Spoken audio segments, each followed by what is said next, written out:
नमस्कार, मैं हूं आरजू अंसारी और आप देख रहे हैं राष्ट्रीय जगत विजन न्यूज।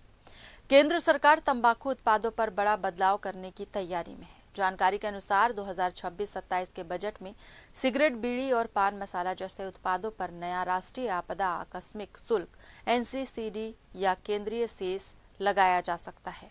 इस कदम के बाद इन उत्पादों की कीमतों में बढ़ोतरी तय मानी जा रही है। फिलहाल तंबाकू उत्पादों पर 40% टैक्स लागू है, जो 31 दिसंबर 2025 तक प्रभावी रहेगा। इसके बाद केंद्र सरकार नई दरों की घोषणा कर सकती है।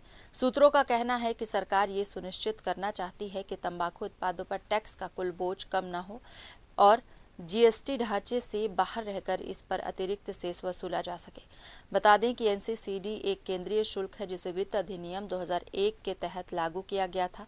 इसका उद्देश्य राष्ट्रीय आपदाओं से निपटने और राहत कार्यों के लिए धन जुटाना है। जानकारी के अनुसार अगर ये प्रस्ताव लागू होता है तो तंबाकू उत्पादों की कीमतें बढ़ेंगी और इसका सीधा असर उपभोक्ताओं की जेब पर पड़ेगा।